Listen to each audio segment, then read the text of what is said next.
एक समय की बात है। एक कस्बे में आर्य नाम का एक लड़का रहता था। वह बहुत बुद्धिमान और जिज्ञासु था, लेकिन उसके ज़्यादा दोस्त नहीं थे। उसे रहस्यमयी कहानी का शौक था और वह अक्सर अपने कस्बे में पुरानी पुस्तकालय में समय बिताया करता था। एक दिन पुस्तकालय में उसे एक बहुत पुरानी धूल से भरी किताब मिली। किताब का नाम था आदर्श मित्र।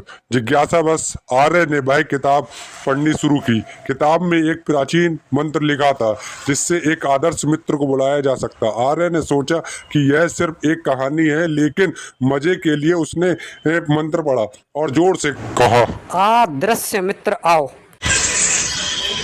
अचानक एक हल्की हवा चली और कमरे में एक अजीब सी खामोशी छा गई। आर्य को लगा कि कुछ हुआ है, लेकिन उसने इसे नज़रअंदाज कर दिया। अगले दिन जब वह स्कूल जा रहा था, उसने महसूस किया कि कोई उसकी मदद कर रहा है।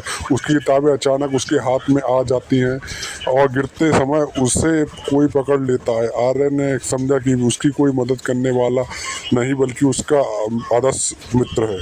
आर्य ने घर लौटकर आदर्श मित्र से बात करने की कोशिश की। क्या तुम यहाँ हो? एक मुलायम और धीमी आवाज आई। हाँ, मैं यहाँ हूँ। मैं तुम्हारा अदृश्य मित्र हूँ। आर्य खुश हो गया और दोनों ने मिलकर कई रोमांचक कारनामे किए। अदृश्य मित्र ने उसकी पढ़ाई में भी मदद की और वह क्लास का सबसे होनहार छात्र बन गया। लेकिन एक दिन कस्बे में एक बड़ा संकट आ गया। पास के जंगल में आग लग गई और आग तेजी से कस्बे की ओर बढ़ रही थी। सभी लोग घबरा गए और मदद की गुहार लगाने लगे। आर्य ने अपने आदर्श मित्र से मदद मांगी। मित्र ने कहा, मैं केवल एक शर्त पर मदद कर सकता हूँ। तुम्हें मेरी सच्चाई जाननी होगी और फिर भी मेरा मित्र बना रहना होगा। आर्य ने सहमति दी। अदृश्य मित्र ने खुद को प्रकट किया। वह एक पुराना जादूगर था, जिसे एक श्राप के कारण अदृश्य बना दिया गया था। उसकी मदद से ही आग बुझाई जा सकी थी, लेकिन उसे मुक्त करने का तरीका सिर्फ एक सच्चे दोस्त की दोस्ती थी।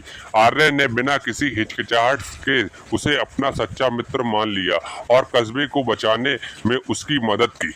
आग बुझ गई और जादूगर अपने पुराने रूप में आ गया। उसने आर्य को धन्यवाद दिया और कहा, तुम्हारी सच्ची दोस्ती ने मुझे श्राप से मुक्त करा दिया। अब मैं तुम्हारे किसी भी संकट में मदद करूंगा। यह कहकर जादूगर गायब हो गया, लेकिन उसने आर्य को एक जादुई पेंडल दिया, जिससे वह कभी भी उसे बुला सकता था। सीख: सच्ची दोस्ती और निस्वार्थ मदद सबसे बड़े वरदान होते हैं। सच्चे दोस्त कभी भी आपकी मदद के लिए अदृश्य रूप में भी आ सकते हैं।